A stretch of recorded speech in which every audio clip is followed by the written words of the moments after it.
அண்ணா பல்கலைக்கழக மாணவி விவகாரத்தில் நாம் தமிழர் கட்சியினுடைய தலைமை ஒருங்கிணைப்பாளர் திரு சீமான் அவர்கள் இன்று கைது செய்யப்பட்டிருக்கிறார். இது மிக முக்கியமான ஒரு பிரச்சனை அப்படிங்கிறதுனால நான் ஆன் தி வே சென்னைக்கு வரக்கூடிய வழியில இதை குறித்து பேசி ஆகணும் அப்படிங்கிறதுனால நான் இன்னைக்கு என்னுடைய வாகனத்திலிருந்து இதை பேசிட்டு இருக்கிறேன். ஏன் இது முக்கியமான பிரச்சனை அப்படின்னு கேட்டீங்கன்னா, டிசம்பர் 31 2024ஆம் ஆண்டின் நிறைவு நாளில் இப்படியான ஒரு சீமானை பற்றிய ஒரு வீடியோவில் நான் உங்களை சந்திக்க வேண்டிய ஒரு சூழல் வரும் நான் கொஞ்சம் கூட எதிர்பார்க்கல. ஆனா இதை கண்டிப்பா பேசி ஆகணும். பெண்களின் உரிமைகளுக்காக போராடுகின்ற பொழுது, பாதிக்கப்பட்ட பெண்ணுக்காக போராடுகின்ற பொழுது, இந்த அரசு சீமானை கைது செய்யலாமா? பார்த்தீர்களா? இதுவா ஜனநாயகம்? ஐயோ, இது ஜனநாயக படுகொலை என்று கொஞ்சம் பேர் பொங்குறான். அந்த பொங்கல் வைக்கிறவங்களுக்கு தான் நம்ம சில உண்மைகளை சொல்லணும் இல்லையா? ஏன்னா தமிழ்நாட்டிலேயே, ஏன் இந்தியாவிலேயே, இன்னும் சொல்ல போனா அகில உலகத்திலேயே பெண்களின் பாதுகாப்பை பற்றி பேசுவதற்கு சீமானுக்கு மட்டும்தான் தகுதி இருக்கு. வேற யாருக்கும் கிடையாது. ஏன்னா கடந்த கால எஸ்டிடி அப்படி. அதை நம்ம கொஞ்சம் நினைவுபடுத்த வேண்டிய தேவை இருக்கிறது என்ற காரணத்தினால் நான் இந்த ஆண்டின் நிறைவு நாளில் இந்த வீடியோவை உங்களுக்கு வழங்க வேண்டிய ஒரு சூழலுக்கு தள்ளப்பட்டிருக்கிறேன் என்று சொல்லிவிட்டு வீடியோக்குள்ள போறேன். இப்ப நான் ஒரு செய்தி வாசிக்க போறேன். இது எதுவுமே என்னுடைய செய்தி இல்லைங்க, எல்லாமே பத்திரிகைகளில் வந்த செய்தி. ரைட். இப்போ ஒரு பிரபல நாளிதழில் வந்த செய்தியை நான் வாசிக்கிறேன். இதெல்லாம் 10 வருஷத்துக்கு முன்னாடி நடந்ததில்லை. இப்போ 2 மாசத்துக்கு 3 மாசத்துக்கு முன்னாடி நடந்த செய்தி. சென்னையில் தன் அலுவலகத்தில் பணிபுரிந்த பெண்களை பாலியல் வன்கொடுமை செய்த நாம் தமிழர் கட்சியின், யாருங்க? நாம் தமிழர் கட்சியின் தகவல் தொழில்நுட்ப பாசறை மாநில செயலாளரை காவல்துறையினர் கைது செய்தனர். சென்னை ஈசிஆர் உத்தண்டியைச் சேர்ந்தவர் சக்திவேல், 42 வயது. நாம் தமிழர் கட்சியினுடைய தொழில்நுட்ப பாசறையினுடைய மாநில செயலாளர். கிண்டி மடுவங்கரையில் ஐடி நிறுவனம் ஒன்றை நடத்தி வருகிறார். இவர் அவருடைய அலுவலகத்தில் பணிபுரியும் பெண்களுக்கு பெரும் அளவில் அவர்களுடைய விருப்பம் இல்லாமல் அவர்களை பாலியல் ரீதியாக தொல்லைக்கு உட்படுத்தினார் அப்படின்னு குற்றச்சாட்டு. அதே நிறுவனத்தில் பணியாற்றிய ஒரு 25 வயது பெண் கிண்டி அனைத்து மகளிர் காவல் நிலையத்தில் இது குறித்து புகார் தெரிவித்திருக்கிறார். இவ்வாறு புகார் தெரிவித்த பெண் அதோட நிக்கல. இந்த பெண்மணிக்கு 25 வயது. இன்னும் சில பெண்கள், அவங்க வயதெல்லாம் 20, 23, இந்த மாதிரி பல பெண்களை, 22 வயது, 32 வயதான வேறு 2 பெண்களும் இதே நபரின் மீது, எந்த நபரின் மீது? நாம் தமிழர் கட்சியின் நிர்வாகியின் மீது காவல் நிலையத்தில் புகார் அளித்தார்கள். இப்ப நான் கேட்கிறேன், இது ஒரு 2-3 கொஞ்ச நாளைக்கு முன்னாடி நடந்ததுங்க. சில மாதங்களுக்கு முன்பு நடந்துச்சு. நாம் தமிழர் கட்சியினர் அல்லது இந்த பெண்களின் பாதுகாப்புக்காகவே அவதாரம் எடுத்து வந்ததாக ஒரு போலி கபட நாடகத்தை நடத்தி கொண்டிருக்கக்கூடிய சீமான், அன்றைக்கு இது நடந்துச்சு இல்ல, அன்னைக்கு எத்தனை போராட்டம் பண்ணீங்க? அன்னைக்கு? ஏன் உங்க கட்சிக்காரங்கிறதுனால எல்லாத்தையும் அத்தனையும் சாத்தி கொண்டு இருந்தீர்களா? ஏன் போராடல? இவங்க பெண்கள் இல்லையா? அப்ப உங்க கட்சிக்காரன் கையை பிடிச்சிட்டு தான் நீங்க சும்மா இருப்பீங்களா? இந்த கேள்வி வருதா இல்லையா? இதோட இன்னொரு இதுவும் அவர் கட்சி தான். இதெல்லாம் நம்ம ஞாபகப்படுத்தணும், மக்களுக்கு மறந்து போகுதுல்ல. இது எப்ப நடந்துச்சு? இதுவும் சில மாதங்களுக்கு முன்பு. இப்ப நம்ம டிசம்பர்ல இருக்கிறோம். ஆகஸ்ட் மாதம் நடந்த செய்தி. பர்கூர் பள்ளியில் பாலியல் வக்கிரம், நாம் தமிழர் கட்சியின் நிர்வாகி உட்பட 9 பேர் கைது. அதிர்ச்சி தகவல்கள். விகடன் இணைய இதழில் வந்த செய்தியை நான் வச்சுக்கிறேன். ஏன் செய்தி இல்ல எதுவும்.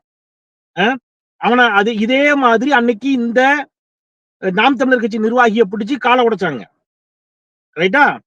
அன்னைக்கு எங்க போனீங்க சீமான் அவர்களே? அன்னைக்கு ஏன் போராட்டம் நடத்தல? அன்னைக்கு நீங்க ஏன் பதுங்கு குழிக்குள் பதுங்கி இருந்தீர்களா? அன்னைக்கு தமிழ்நாடு அரசே அப்படின்னு கேட்டிருக்கலாமே, ஏன் கேட்கல? ஏன்னா அது ஸ்கூல் பிள்ளை.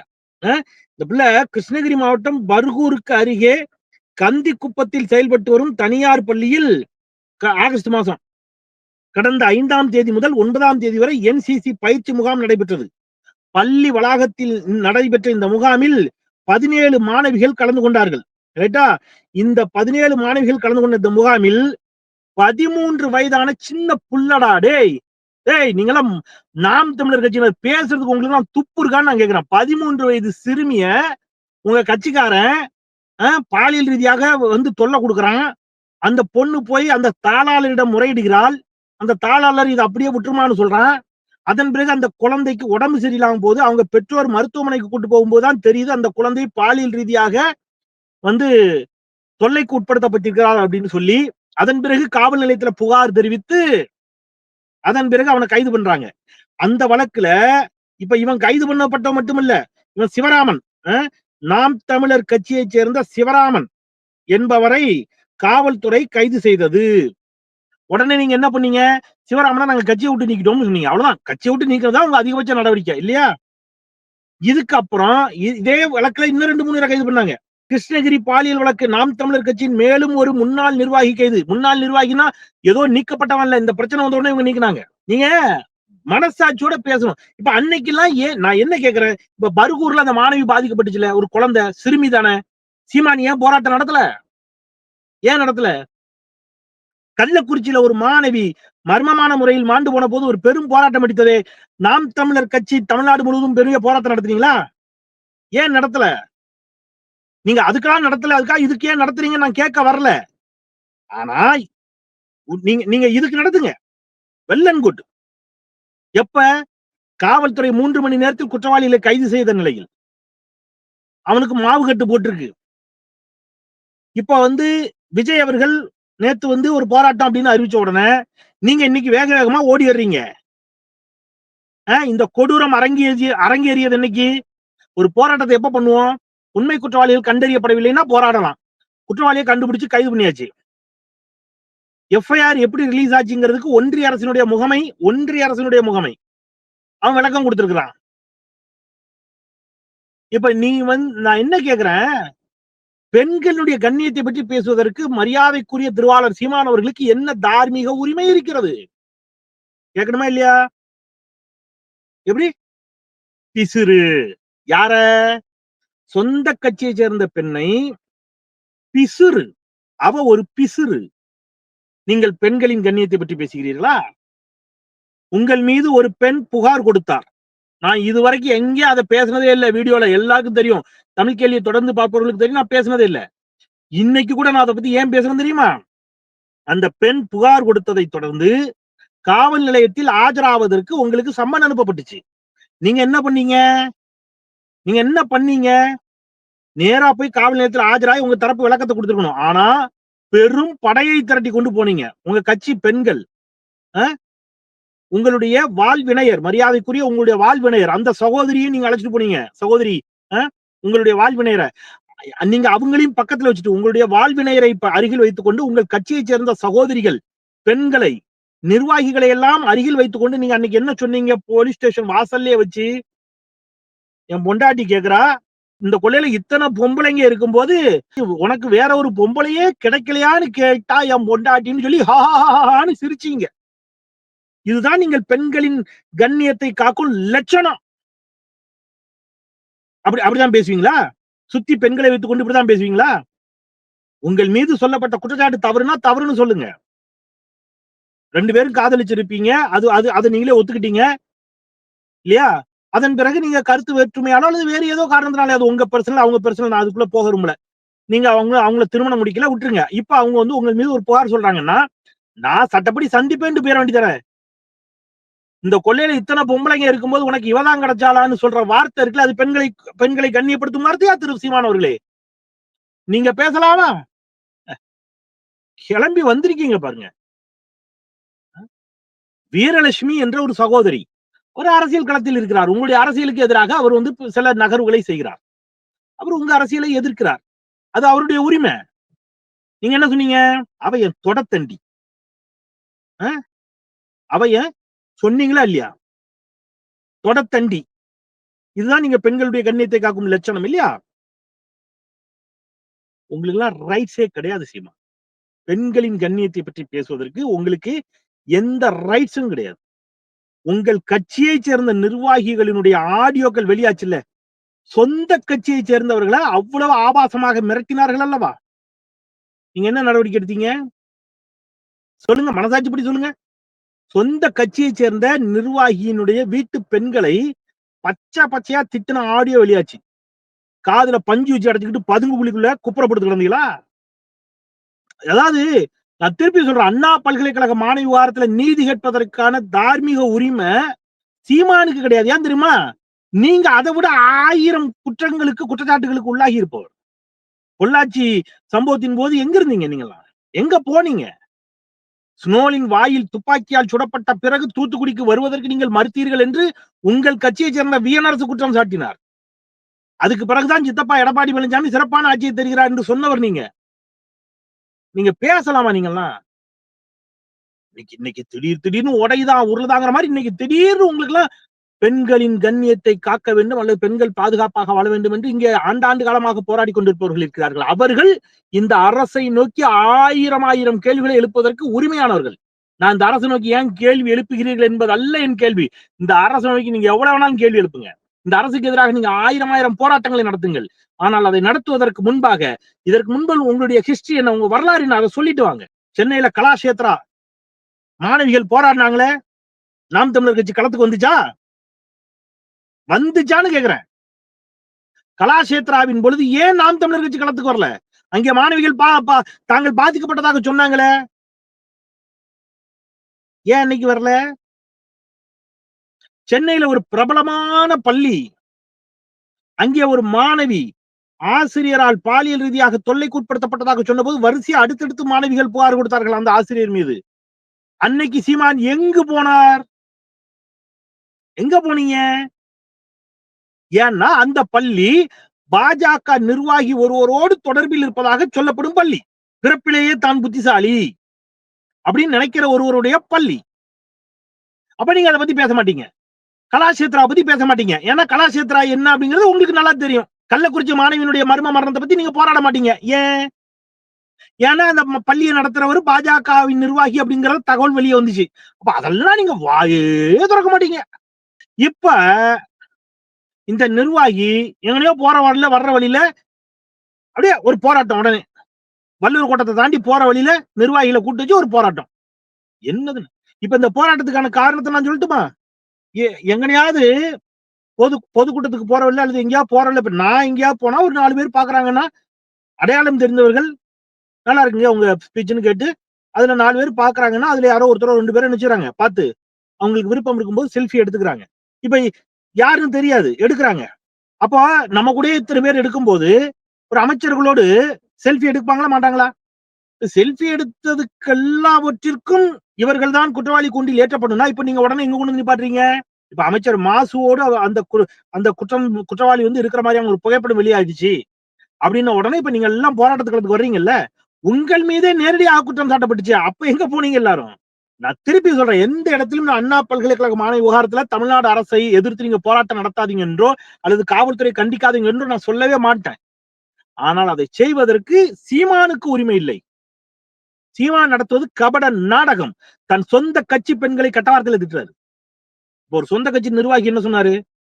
ட்விட்டர்ல போட்டிருந்தார்ல, என்னை அண்ணன் சீமான் என்ன வேண்டுமா அவர் தான் சொல்றாரு. அந்த நிர்வாகி சொன்னாரு, அவரை சீமான் எவ்வளவு வேண்டுமானாலும் திட்டிக் கொள்ளலாம், ஆனால் அவருடைய தாயாரை அந்த நிர்வாகி சொல்றாரு, எங்க அம்மாவை எப்படி சீமானனை இப்படி திட்டலாம்னு அந்த நிர்வாகி கேட்டாரா? அப்ப உங்க கட்சி நிர்வாகியினுடைய தாயையே நீங்க கெட்ட வார்த்தையில அவதூறு பேசக்கூடிய நீங்கள் பெண்களின் பாதுகாவலரா? 2025 திருந்துங்கள் சீமான், தயவு செய்து திருந்துங்க. நான் அதான் சொல்றேன், திருந்துங்க. நான் என்ன சொல்றேன், போராளியாக இருக்கக்கூடிய அவருடைய கணவர் போராளி அனந்தி சசிதரன் தம்பி ஐயன் கார்த்திகேயனுக்கு ஒரு பேட்டி அளிக்கிறார். அப்ப அவன் தம்பி பேட்டி எடுத்து விட்டார் என்ற காரணத்துக்காக அதுல வந்து அவர் சொல்றாரு, அனந்தி சசிதரன் சீமான் அவ்வளவு நேரம்லாம் இங்க இல்லைங்க, பிரபாகரனோடு அவர் அவ்வளவு நேரம்லாம் இல்ல, அவ்வளவு நேரம் செலவிடல, அவர் சொல்ற கதையெல்லாம் பொய்யின்ட்டாங்க. அந்த ஒரு வார்த்தைக்காக ஒரு போராளி, அவருடைய கணவர் போராளி, உங்க கட்சிக்காரங்க எவ்வளவு கெட்ட வார்த்தையில அவரை பேசுனீங்க? ஏன் இப்ப திருச்சியினுடைய எஸ்பியா இருந்து இன்றைக்கு டிஐஜியாக பதவி உயர்வு பெற்றிருக்கக்கூடிய திரு வருண்குமார் அவர்கள் அவருடைய குழந்தைகளை, அவருடைய மனைவிய எவ்வளவு அவதூறு பண்ணீங்க, கேவலமா பேசுனீங்க? அதெல்லாம் நீங்க கண்டிச்சு எத்தனை போராட்டம் பண்ணீங்க? திமுகவினரை எவ்வளவு வேணாலும் விமர்சிக்கலாம், அது உங்களுடைய உரிமை. ஆனா திமுக விமர்சிக்கிறேன் பேரொழி என்ற பெயரில் திமுகவினருடைய குடும்பங்களை, அவருடைய மனைவி பிள்ளைகளை உங்க கட்சிக்காரங்க அவதூறா பேசின வீடியோ எல்லாம் நான் உங்களுக்கு அனுப்பி வைக்கட்டுமா? என்ன பண்ணுவீங்க? அண்ணாமலை மாதிரி இருந்து சவுக்கால் அடிக்க போறீங்களா இல்ல என்ன செய்ய போறீங்க? என்ன முதல்ல நீங்க திருந்துங்க. உங்க கட்சியினர திருத்துங்க. கண்ணியமாக உரையாடச் சொல்லுங்க. கண்ணியமாக பேசச் சொல்லுங்க. மாற்றுக் கட்சியினரை, சொந்த கட்சியினரை, சொந்த கட்சி பெண்களை கெட்ட வார்த்தையில பேசாதீங்கன்னு சொல்லுங்க. சொல்லிட்டு வாங்க. உங்களோடு நின்னு எல்லோரும் போராடத் தயார். அதுல மாற்று கருத்தே இல்ல. சோ இந்த நாடகத்தை நடத்துவதை 2024 நிறுத்துங்கள். இந்த ஆண்டோடு அதை நிறுத்துங்க. 2025வது கொஞ்சம் திருந்துங்க என்று சொல்லி, திரு விஜய் அவர்கள் நேற்று இங்க இதுல மனு குடுத்திருக்கிறார். இங்க ஆளுநர்ட்ட. அதான் நான் கேட்டேன். இங்க சண்முகநாதன் மேகாலயா ஆளுநரா இருந்தவரு. ஆளுநர் மீதே அவ்வளவு குற்றச்சாட்டு. நீங்க ஆளுநர் மாளிகையில கொண்டு போய் அது ஒரு செய்திய, ஒரு பிரச்சனைய நீங்க அரசை கண்டிப்பது என்பது வேறு. மலிவான அரசியல் ஆதாயம் தேட நினைப்பது என்பது வேறு. இந்த விவகாரத்தில் நீங்கள் எல்லோரும் செய்வது மலிவான அரசியல் ஆதாயம் தேடும் முயற்சி. இது பாதிக்கப்பட்ட பெண்ணுக்கு நீதி வாங்கி தரும் நோக்கில் நீங்கள் செய்வதல்ல. மாறாக அந்த பெண்ணை மேலும் காயப்படுத்தி நீங்கள் அதன் மூலம் அரசியல் ஆதாயம் தேடும் மலிவான முயற்சி இது. இவர்களை தமிழ்நாடு இனம் கண்டு கொள்ள வேண்டும். தமிழக மக்கள் இவர்களை இனம் கண்டு புறக்கணிக்க வேண்டும் என்பதை சொல்லி, நடந்த தவறுக்கு காவல்துறை பொறுப்பேற்க வேண்டும் என்று நான் மீண்டும் மீண்டும் சொல்லுகிறேன். அதே சமயத்தில் மிக விரைவாக, மிக துரிதமாக 3 மணி நேரத்தில் குற்றவாளியை கைது செய்ததோடு, மிக கடுமையான சட்டப்பிரிவுகளின் கீழ் வழக்கு தொடுக்கப்பட்டு, அந்த குற்றவாளி பாத்ரூம்ல விழுந்து கை கால உடைச்சு மாவு கட்டு போடுற அளவுக்கு இன்றைக்கு தமிழ்நாடு காவல்துறை வேகமாக இருக்கிறது. ரைட்? 2 பெண்கள் நிர்வாணமாக இழுத்து வரப்பட்டார்கள். அந்த பெண்கள் மணிப்பூர்ல. வீடியோ வெளியான பிறகு 78 நாட்கள் கழித்து, எத்தனை நாளுங்க? 78 நாட்கள் கழித்து நீங்க ஒரே ஒரு குற்றவாளியை கைது பண்ணாங்க மணிப்பூர்ல. பாஜகவுக்கு பேசுறதுக்கு உரிமை இருக்குதா? ஆர்கனைஸ்டு கிரைம்ஸ் அல்ல. இது இண்டிவிஜுவல் கிரைம். எந்த கிரைம் நான் ஆதரிக்கல. அப்ப இண்டிவிஜுவல் கிரைம் ரைட் அப்படி தூக்கிட்டு வராங்க. நான் சொல்றது ஆர்கனைஸ்டு கிரைம்னா அரசை எதிர்த்து கேள்வி கேட்கலாம். ஆர்கனைஸ்டு கிரைம்னா என்ன தெரியுமா? குஜராத் கலவரத்தின் பொழுது ஹிந்துக்கள் தங்கள் கோபத்தை வெளிப்படுத்துவதற்கு அனுமதியுங்கள் அப்படின்னு மோடி சொன்னார்னு சொல்லி சஞ்சய் பட் என்ற அதிகாரி உச்ச நீதிமன்றத்தில் மனு தாக்கல் செய்தார். இந்துக்கள் கோபத்தை வெளிப்படுத்தட்டும், அமைதியா இருங்கன்னாரு. காவல்துறை அமைதிப்படுத்தினாரு. எதுக்கு? முஸ்லிம்ஸ் அடிக்கட்டும்னு சொன்னாரு. சொன்னது நான் இல்ல. அன்றைக்கு அந்த ஆலோசனை கூட்டத்தில் கலந்து கொண்ட சஞ்சய் பட் என்ற காவல்துறை அதிகாரி சொன்னார். இது போன்று ஒன்று நடந்து இஸ்லாமியர்களுக்கு பாடம் கற்றுக் கொடுத்தால்தான் இனி வரும் காலங்களில் அவர்கள் ஒழுங்காக இருப்பார்கள் என்று சொன்னவர் மோடி என்று சொல்லி அவர் போய் நீதிமன்றத்தில், உச்ச நீதிமன்றத்தில் மனு தாக்கல் பண்ணாரு. அது ஆர்கனைஸ்டு கிரைம்ஸ். அரசே நடத்துனது. குஜராத்ல பாஜக அரசே நடத்துனது. மணிப்பூர்ல குக்கீன மக்களுக்கும் மெய்த்தீன மக்களுக்கும் இடையே மோதலை ஏற்படுத்தி அதுல குளிர்காய நினைத்தது பாஜக. இது அப்படி ஆர்கனைஸ்டு கிரைம்ஸும் அல்ல. அரசு இதன் பின்னாலும் இல்ல. அரசு யாரையும் காப்பாற்றவும் இல்ல. நடந்த குற்றத்திற்கு அரசு பொறுப்பேற்க வேண்டும். காவல்துறை பொறுப்பேற்க வேண்டும். அதுல மாற்று கருத்து இல்ல. ஆனால் எந்த இடத்துல அரசு இந்த குற்றத்தை ஆதரிக்கல, குற்றவாளியை காப்பாற்ற முயற்சிக்கல. இந்த 2க்குமான வேறுபாட்டை புரிந்து கொண்டு அரசியல் ஆதாயம் தேடும் மலிவான முயற்சிகளை நிறுத்துங்கள் என்று சொல்லி, பிறக்கும் புத்தாண்டு அனைவருக்கும் இது போன்ற பாலியல் குற்றங்கள் இல்லாத, பெண்களுக்கு பாதுகாப்பான, சமூக நீதியை பேணுகின்ற, சாதி மத மோதல்களற்ற, எல்லோருக்குமான ஆக்கப்பூர்வமான வளர்ச்சியை தருகின்ற, தமிழுக்கும் தமிழ்நாட்டு மக்களுக்கும் மேன்மையை தருகின்ற, உலகம் முழுவதும் போர்கள் இல்லாத ஒரு ஆண்டாக அமைதி இல்லையா, உளப்பூர்வமான வளர்ச்சி உள்ளிட்டவற்றை அடக்கிய ஆண்டாக அமையட்டும். உங்கள் ஒவ்வொருவருக்கும் அமையட்டும், சமூகத்திற்கும் அமையட்டும் என்று அனைவருக்கும் என்னுடைய புத்தாண்டு வாழ்த்துக்களையும் சொல்லி நிறைவு செய்கின்றேன். குரலற்றவர்களின் குரலாய் நான் செந்தில். நன்றி.